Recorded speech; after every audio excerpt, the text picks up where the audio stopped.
మాటలు ఆయుధాల కంటే పదునైనవి. వాటిని మనసుకు దగ్గరైన వాళ్ళ మీద వాడకండి, తట్టుకోలేరు. అవమానం అనేది మనలో పట్టుదలను మరింతగా పెంచాలే కానీ పిరికితనాన్ని కాదు. జీవితం మరింత కష్టంగా మారినప్పుడు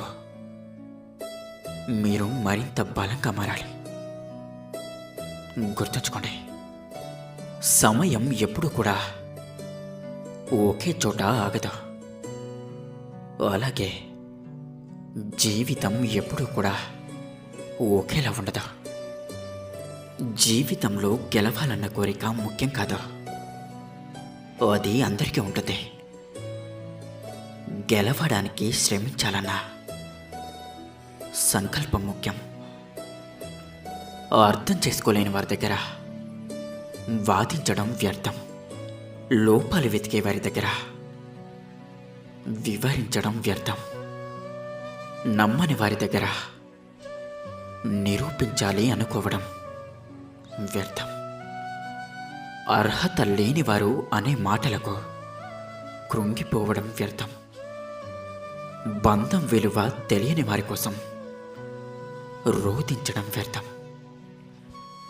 లోపాల్ని వేలెత్తి చూపే వాళ్ళందరూ కూడా వాళ్ళకి ఏ లోపం లేదు అనుకుంటారు.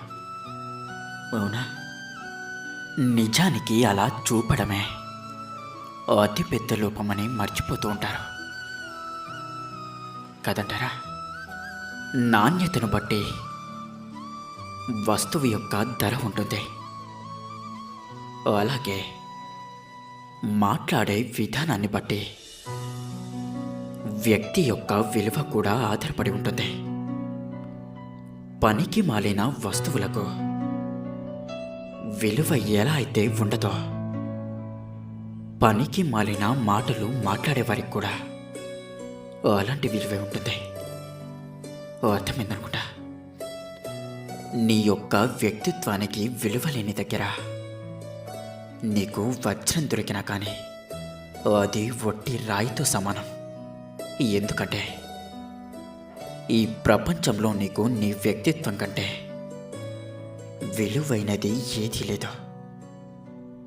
గుర్తుపెట్టుకోండి, ఈ ప్రపంచంలో డబ్బు మాట్లాడుతున్నప్పుడు మనిషి ఎంత గొప్పవాడైనా సరే మూగవాడే అయిపోతాడు కదంటారా? అవకాశం అనేది ఆకాశం నుండి ఊడిపడదా, అరచేతి గీతలోనూ ఉండదు.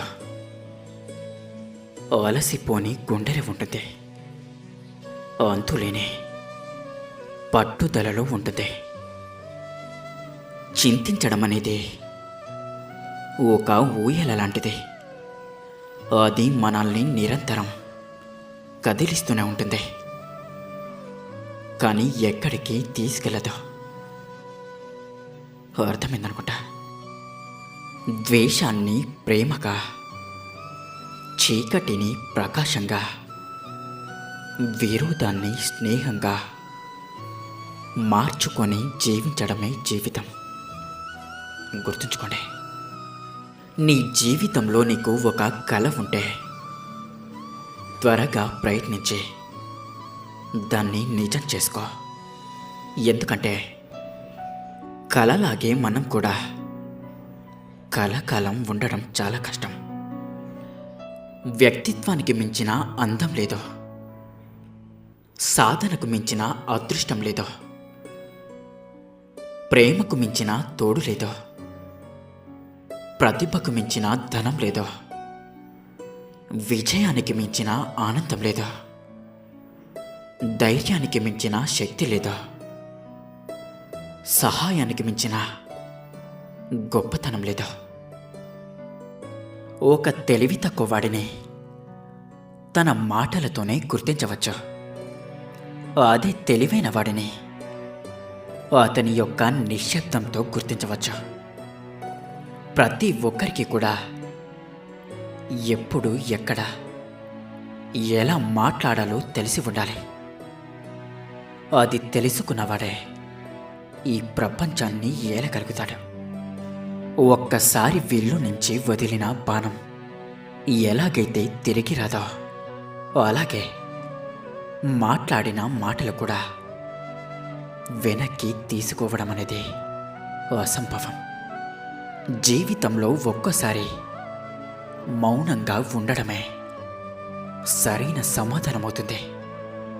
అదే మాట్లాడకూడని ఒక్క మాట మాట్లాడినా పెద్ద ప్రమాదమే జరగవచ్చు. అంటే ఇక్కడ మీ మాటే మీ యొక్క బలం అని అర్థం. అలాగే మీ మాటే మీ యొక్క బలహీనత అని కూడా అర్థం. కొందరు ఇలా కూడా ఉంటారు. వారు తెలివైన వారని నిరూపించుకోవడం కోసం నిరంతరంగా మాట్లాడుతూనే ఉంటారు.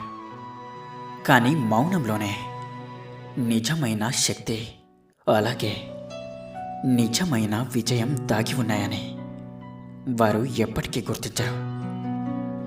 మీరే చూడండి, ఇంతకు ముందు విజయాలను సాధించిన వారు ఎలా వారి యొక్క సమస్యలను అధిగమించారని మీరే ఆలోచించండి.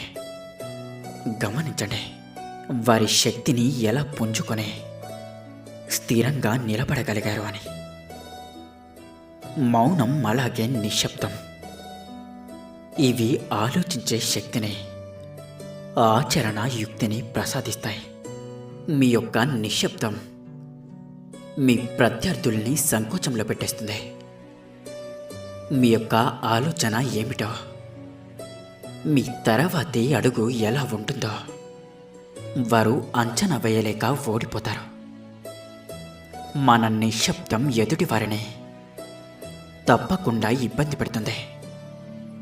మన గురించి తీవ్రంగా ఆలోచించేలా చేస్తుంది. వారి యొక్క విధిని, వారి యొక్క కర్తవ్యాన్ని కూడా మర్చిపోయి వారు మీ గురించే ఆలోచిస్తూ ఉంటారు. అప్పుడు మీరు వారిని సునాయాసంగా జయించవచ్చా?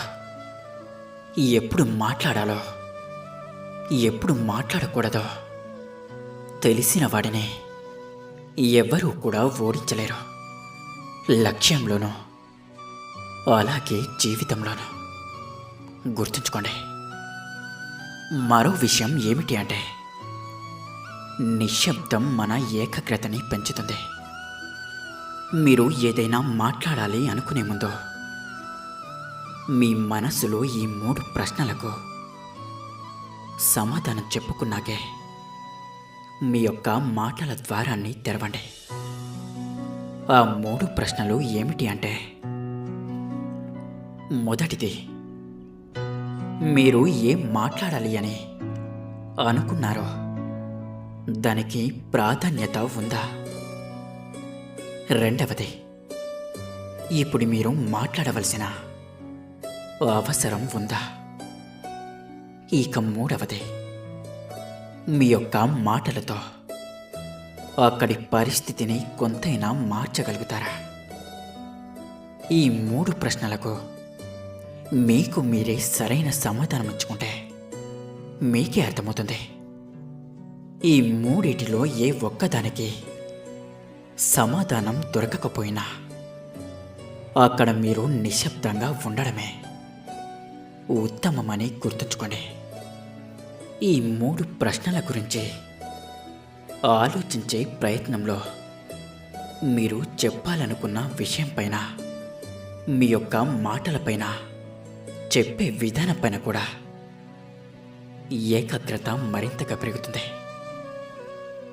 దీనితో మీరు మాట్లాడే మాటలు కూడా మరింత శక్తివంతంగా తయారవుతాయి.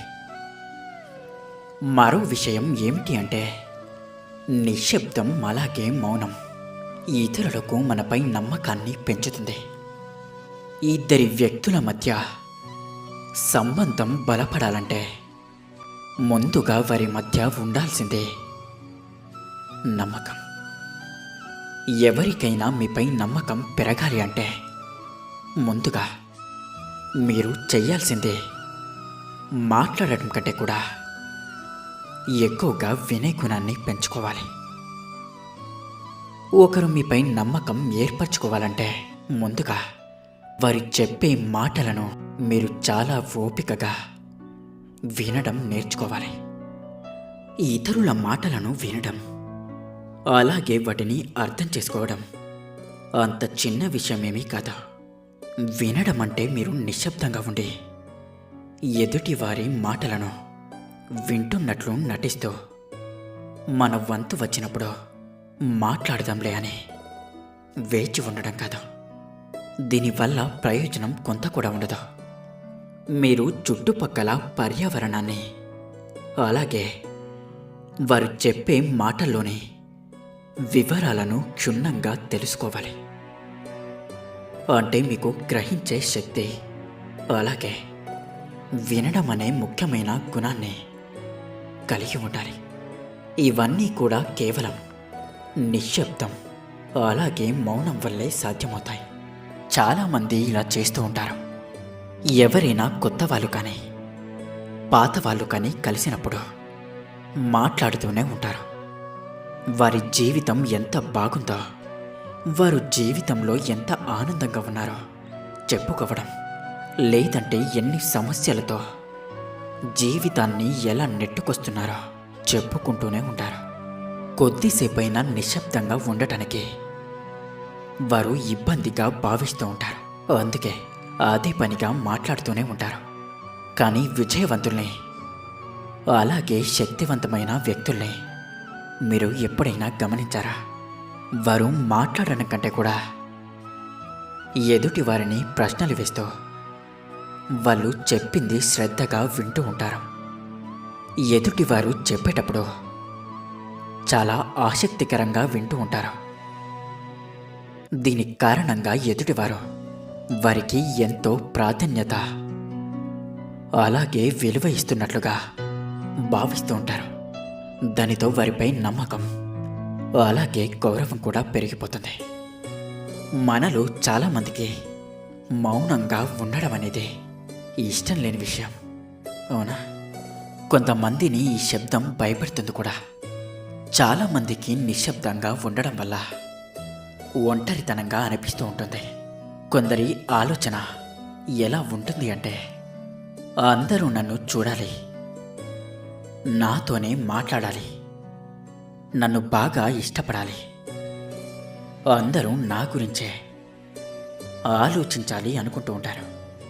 వాటి కోసమే ఎక్కువగా మాట్లాడుతూ ఉంటారు. మౌనం అనేది ఒక అద్దం లాంటిది. మనల్ని మనం పూర్తిగా తెలుసుకోవాలంటే ఈ నిశ్శబ్దం అనేది ఎంతగానో ఉపయోగపడుతుంది. మనం నిజంగా మన యొక్క అంతరాత్మతో కలిసి ఉన్నప్పుడు మన నిజస్వరూపం బయటపడుతుంది. అలాంటప్పుడు మనం సంతోషంగా ఉండడం కోసం ఇతరుల ఉనికి మనకు ఏమాత్రం కూడా అవసరం ఉండదు. మీతో మాట్లాడే మనుషులు మిమ్మల్ని చూసి నవ్వచ్చు, మిమ్మల్ని దూషించవచ్చు, దుర్భాషలాడవచ్చు. వాటి యొక్క ప్రభావం మీ యొక్క వ్యక్తిత్వంపై ఏమాత్రం పడదు. నీకు నువ్వు తోడుండగా ఒంటరితనానికి ఏమాత్రం అవకాశం ఉండదు. నువ్వే నీ బలంగా మార్చుకో. మౌనంగా మనం సమయం గడిపినప్పుడు మనల్ని మనం ఇంకా ఇష్టపడతాం. ఆత్మవిశ్వాసం కూడా ఎంతగానో పెంపొందుతుంది. ప్రయత్నించండి, మీకే అర్థమవుతుంది. ఇక అందరూ నాతో పాటు ప్రేమతో ధ్యానించండి. రాధా కృష్ణ.